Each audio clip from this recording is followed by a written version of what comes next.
I think me quitting Google and moving to Bali allowed me to attract my soulmate. And I was not coming here to find anyone at all. I was here to find myself, to be honest. I think it's cool to be able to strip yourself of the things that you thought you knew to create a life that feels more aligned with who you are. And I think for me, I needed to change my environment. Clearly, I need to change myself in order to track that. So, morning. Okay, so today I'm gonna be doing my makeup and I'm gonna just talk about some reflections that I have as I'm closing out this chapter in Bali. So, I came to Bali in November of 2024 and it's just crazy how time flies. Like, you come here with a dream and here you are. Move to Bali, your whole life changes.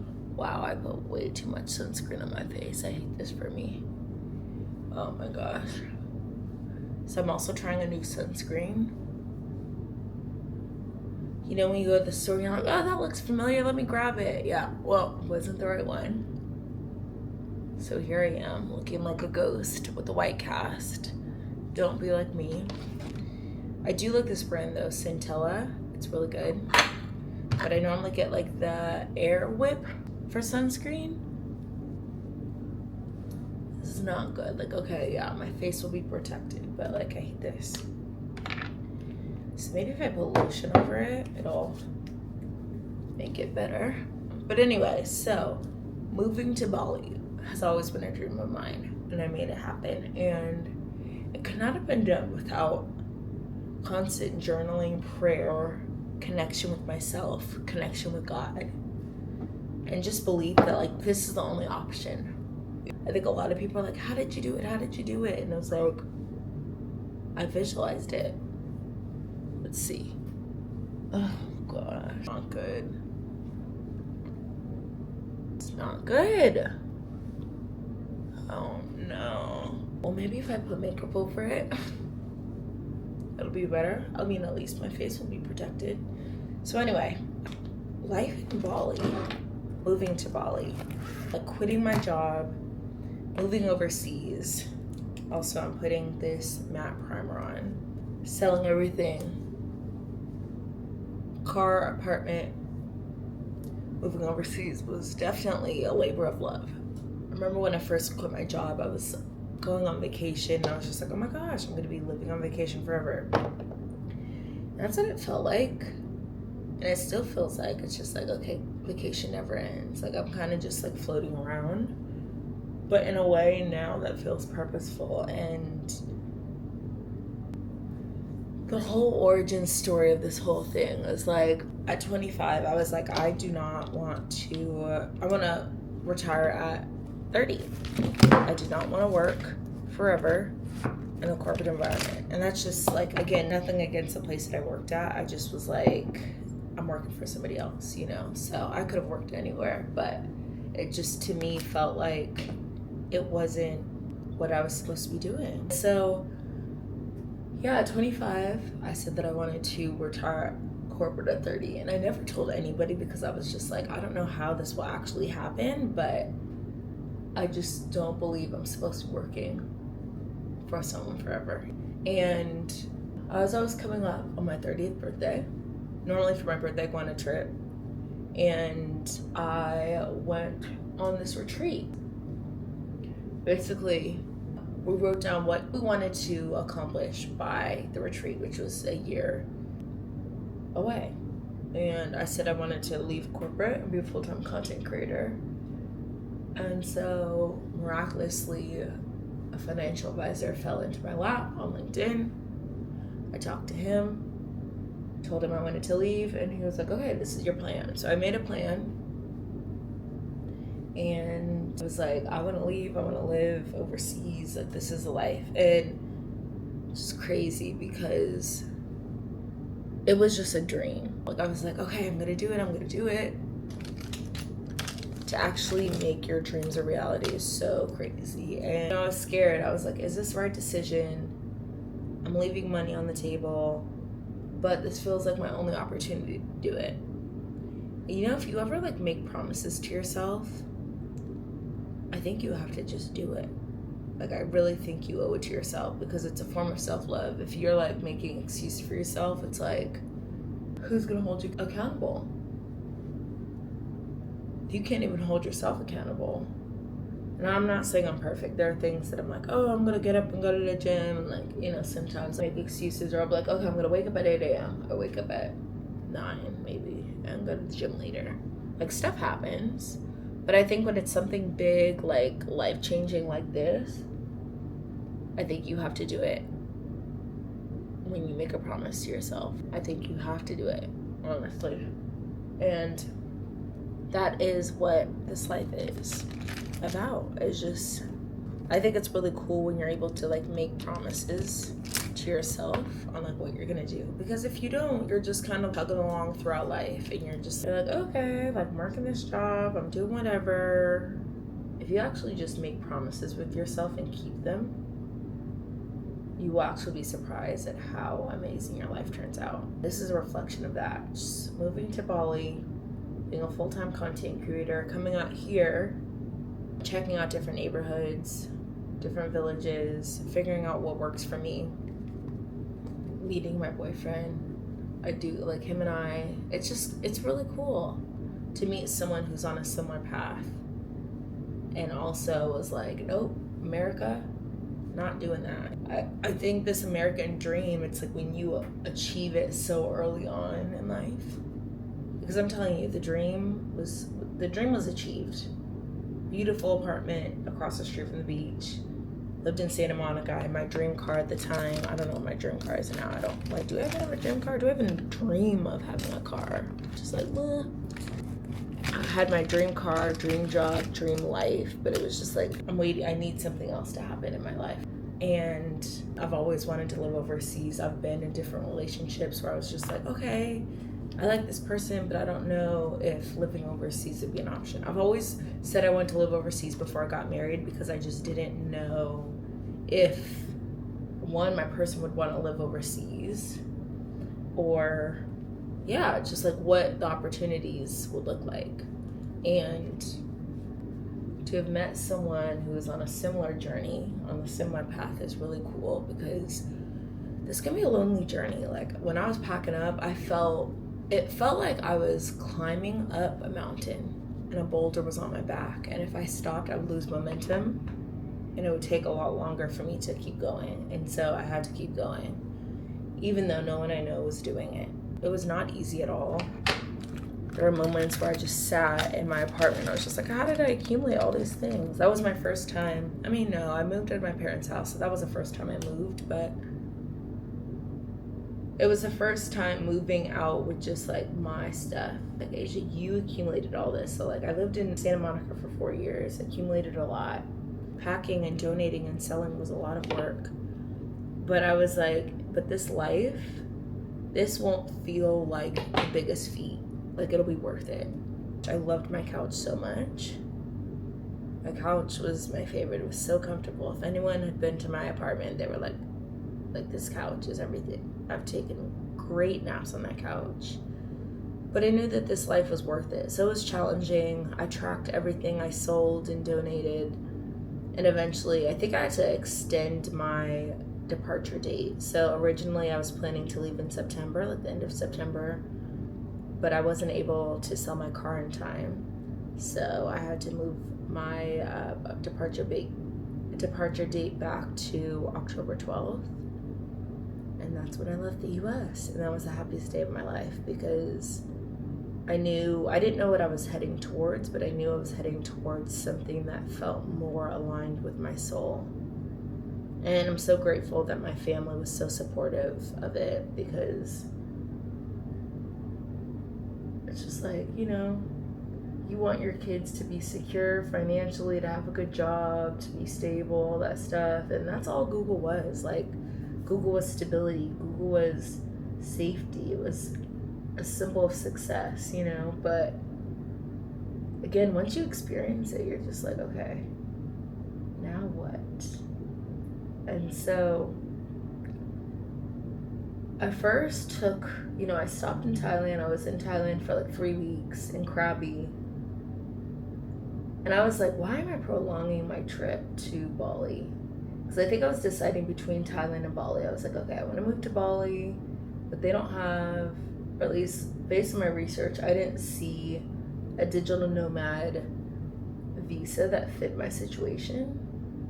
Clearly I didn't do the best research because of course I got here and everyone's like, yeah, I'm on the D12, I'm on this. I'm like, dang. I don't know what research I did, but I did not find those.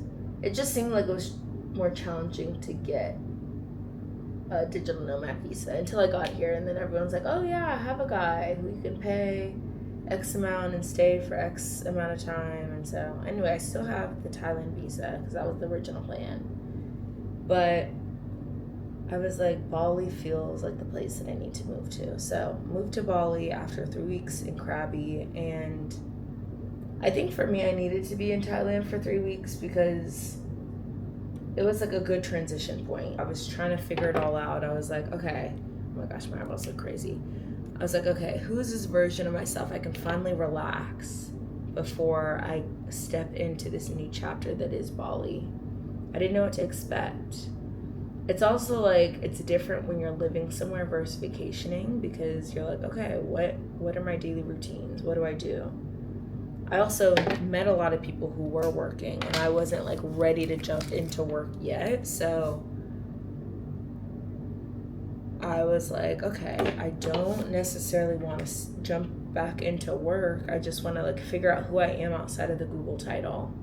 And that's what I did. I worked out. I was like, what is it? Like, how do I make friends? After I spent 3 weeks in Krabi, Thailand, I was like, okay, I'm overseas, but like Bali, this is where I need to be. So I moved to Bali, moved into like a communal living situation where we shared the kitchen and the pool, but we had our own separate rooms. And it was cool. It was perfect. It was a nice way to meet people.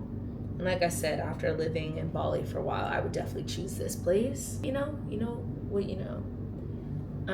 was within budget. And so it was cool to just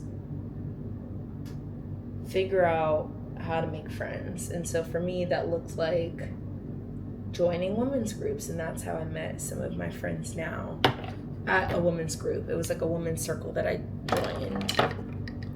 Met beautiful, beautiful women. And I just remember thinking like, okay, this is gonna be challenging to make friends, but it's not something I haven't done before, so I'm capable.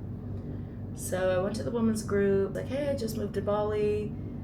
The owner of the women's group actually invited me out to lunch, and I'm so grateful because I was like, I don't have any friends, thank you. So I was just sitting with them, hanging out. They were working on their businesses. I was just like, I'm new here. I just like want to figure out who I am. Her name is Saida. I love Saida. She's so sweet. I'm just so grateful for her. She's actually seen the full transition. Like when I first moved here, I cut my hair, dyed my hair blonde, cut it.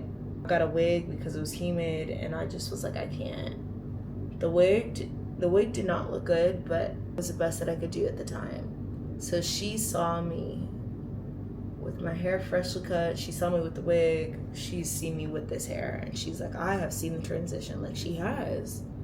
And I guess I didn't realize that because I'm like over here just in my own little world, like doing whatever. I'm like changing my hair, and she's like, wow, she's seen the weight loss, she's seen the hair transition, like she's seen it all. And it's kind of cool to have met someone early on in your journey, fresh out of corporate, and for her to see the transition like front and center. So anyway, I moved to Bali, and I'm joining these women's groups to make friends.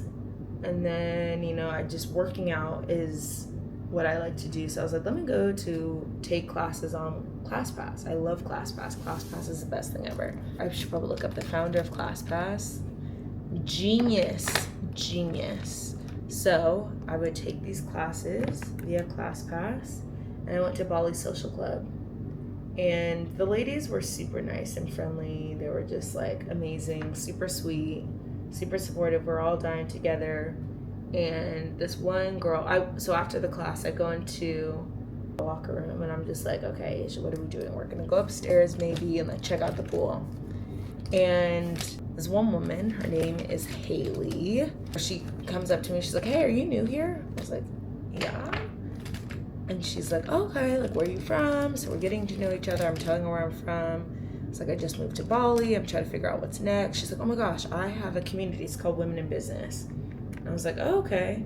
She's like, you should definitely come. And I was like, I don't have a business. And she was like, just come, it's fine. Like, I think you would really gel well with the group. And I was like, okay. But like, still, I was just like, I don't have a business. Like, how am I gonna add value to this space? So I ended up going to the first event. And it was beautiful, and I'm so happy. I'm so grateful to Haley for creating that group of amazing female entrepreneurs who are super supportive and just amazing individuals. And so it's been nice to be able to get together with these women and connect. And in the midst of all that, I was on a tourist visa, so I'm like in and out of Bali. You know, I'm also a travel content creator, so I'm like, all right, well, I have to leave Bali after 60 days. Let me go to Vietnam. So fun fact, Vietnam is where I studied abroad in college. So I always have a special place in my heart in Vietnam. So I went to Vietnam, and November I was here. December was my second month. And after, so basically how the visas work is that you can be on a 30-day tourist visa, and then you can extend another 30 days. And then after 30 days, you have to leave to do a visa run, is what they call it. You have to leave Indonesia, go to a neighboring country, you know, for like 24 hours, and then you can come back. So basically that's what I did. I went to Vietnam to restart my visa, and actually met my boyfriend in December at a Black and Bali Christmas party. That was really cool. So I had to leave. I connected with these women, but I was like, oh no, I have to go to Vietnam. So I met my boyfriend like the day before Christmas, I think it was. I think it was like Christmas Eve or something. He is a drone pilot, and so at the Christmas party he was getting drone footage, and I guess I'm telling you the story about how I met my boyfriend. So he was getting drone footage, and because I'm a content creator, of course, I was like, who has the drone footage from the Christmas party? And someone tagged him. So I go on his Instagram, I comment, and he follows me. So I'm in Vietnam living my best life. Like, I love Vietnam so much. To this day, I think Vietnam is like one of my favorite countries. I just think it's beautiful. The locals are great. I don't feel like I'm being sold to all the time, which is nice. I think in Bali and Thailand, I definitely feel like people are just, I get it, like they're trying to make a living, but I don't want to feel like you look at me like I'm like the golden ticket.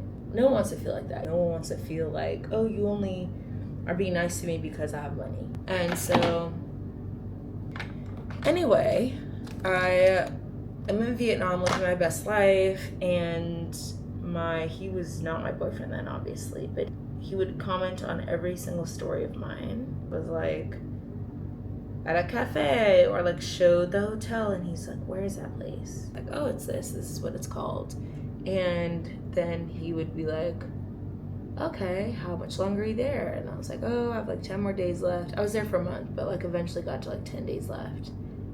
And it was cool because I was invited to a very traditional Lunar New Year celebration by someone that I met when I was just walking around Hoi An, which is a cute little quaint town. I definitely recommend visiting there. But anyway, I met this guy with a girl that I had also met in Hoi An, and he invited us over for Lunar New Year celebration. And that was like one of the most memorable experiences that I had in Vietnam, and just like since I've moved overseas, is like to be invited to someone's house, to like sit on the floor with them and enjoy their celebration with them. I'm just so grateful. I'm just like, wow, that's so beautiful. And so I was invited over, posting all that content. He was like, all right, don't get too comfortable doing countdowns. He's like, you got 9 days left, you got 8 days left. And I was like, oh wait, he's checking for me. So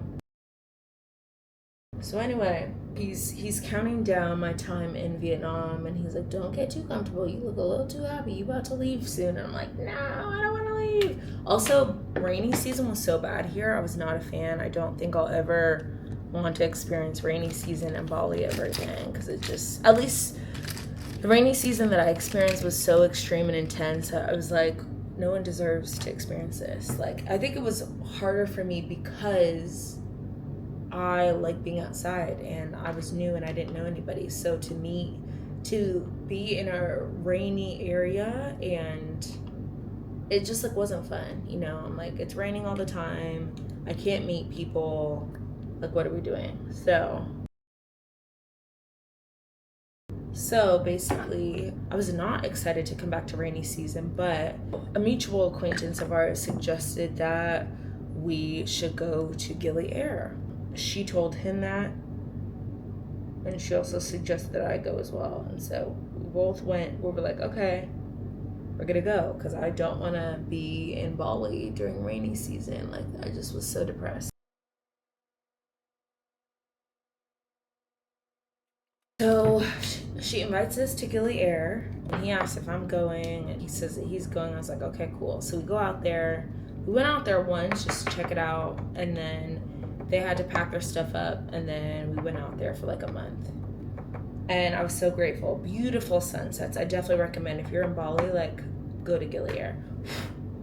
So we were in Gili Air for about a month, and it was just cool to be in a beautiful place. Like, I truly felt like I was in paradise. It was like sunsets were beautiful. We snorkeled, we hung out all day, we worked out, brought our laptops, so we got some work done. We're pitching hotels. After a while, I got antsy because I was like, I want to meet people. I want to network.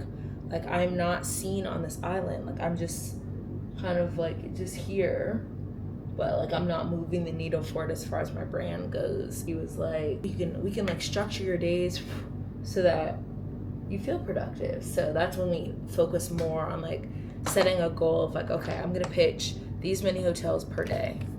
And I was like, okay, this works. I feel like I'm productive, I'm still enjoying this, but I feel like I'm moving the needle forward. And so basically a few weeks pass, and I notice him and I are just more similar than not. Just in character, very similar, very charismatic. He's very adaptable, like I am. Very funny guy, very wise, full of life. And I wrote in my journal, I was like, there's something about him. Like, I think I need him in my life in some capacity. And one day we were just eating, and it was so cute. So they don't have bikes on that island. I mean, they don't have actual scooters on that island. They just have they have electric scooters, but not motor scooters. So we were riding bikes everywhere, which was really fun. We were going from restaurant to restaurant on bikes, and it was really cool to just be able to be chill. Whenever I'm on a bike, I feel like I'm a kid. And so him and I were just connected. We'd be like racing. I would see him come from one direction, I'd be come from the other, and I would just like start pedaling super fast, and he would see it, and it would be like race me too. So it was cool, but like we're just friends. But I noticed, like, people noticed that we were similar. Like, so many people was like, oh, that's your boyfriend, or like, aren't you with him? And I was like, we're cool. But eventually it got to a point where I was like, no, I actually like him. Like, he's a really cool guy, and I see him in my life. And so one day we're eating dinner, and then I like was sitting alone at one of the bean bags, and I saw these families like so happy, just laughing. The sun was setting, and I was just like, you know what? I want a family eventually. I want to be happy. And basically, that night I told him that I thought him and I would be a good match. And when I told him, he said he did too. From that point on, we were together. Like, it was literally like one conversation. Like, he was like, okay, I need to shower real quick. Like, let's talk. And so we just talked about the moments that both him and I found that were similar.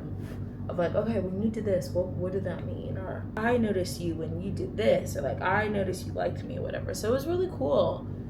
And I think even now, I feel like the most aligned with him. Of course, we're different for sure. He's a Virgo, I'm a Cancer. We were raised similarly, but we're still very different human beings. Like, he was in the military, I was in tech. But I do truly believe that like people come into each other's lives at the right time, whether it's a friend or romantic partner.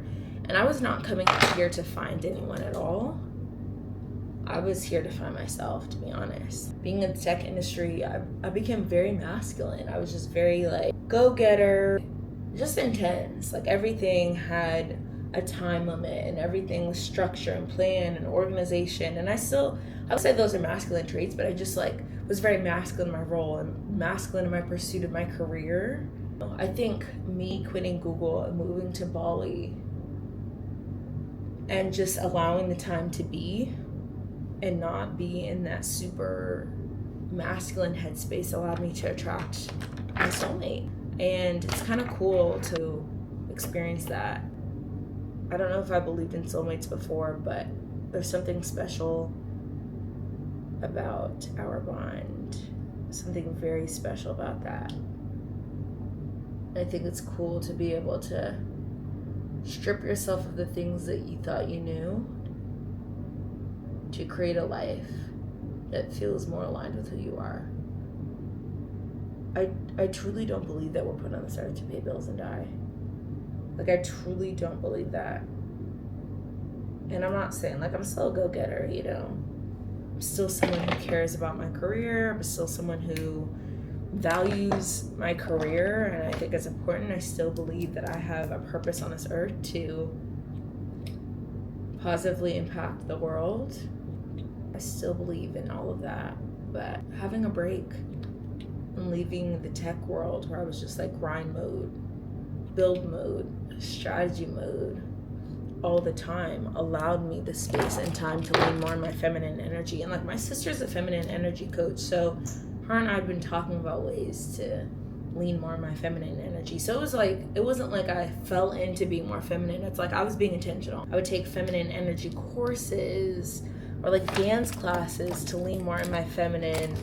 Anything that had to do with femininity, I was signing up for. Best believe, like, I was there. And I think it's a beautiful thing, because when you're intentional about something, like, I always wanted to be better at finances. I was like, I'm not good at finances and I want to be better. And I manifested a financial advisor, and now I'm more mindful of my finances.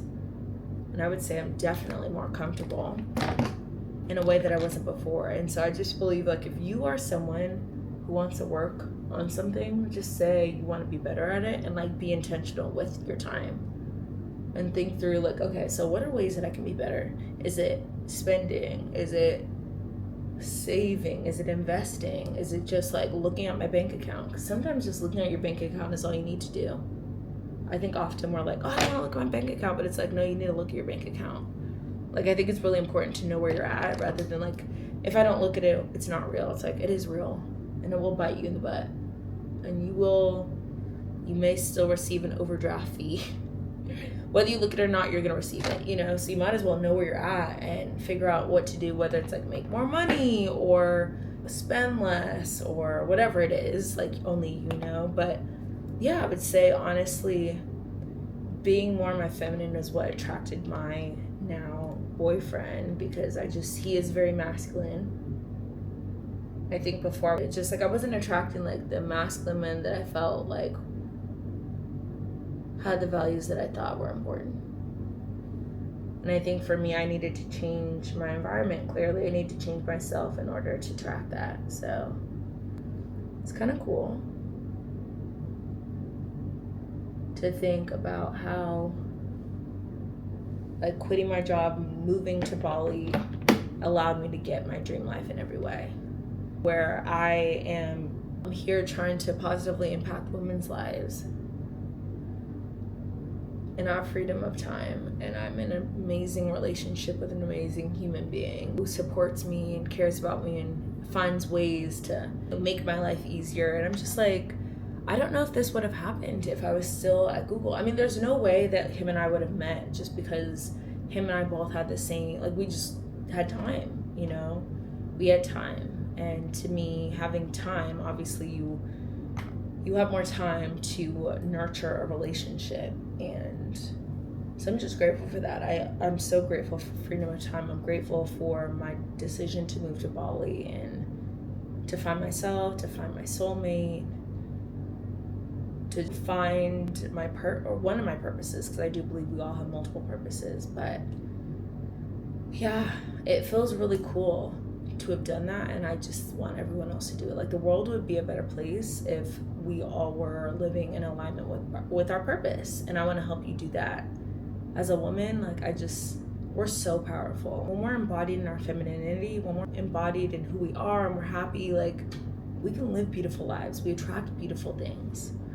I'm also trying to make sure my makeup looks okay, because sometimes I look in the mirror and I'm like, oh, girl, you did too much. But yeah, I just, like, feel so grateful, I guess, for myself, for God, for putting these desires in my heart, because I think, like I said, if I stayed in LA, I don't think that I would have found my person. There's just no way. And he also, like, had to leave the US to find me. So it was really cool. But I just think everyone should do it. And now I'm helping women navigate this transition, because it was a challenging transition and I didn't know what I was doing at all. I was just like, you know what? I know I'm here for a reason in Bali. It was challenging to figure it out, to make friends, all of that. So I have decided to help women do the same thing. And I think it's one of the most fulfilling things to do, is to, like, help the person you used to be, like someone who felt stuck but was like, I know there's something more. Like, for me, it was just like, I have to make this decision to leave and I'll figure it out. So if you are looking for a change in life, a pivot, I want to help you.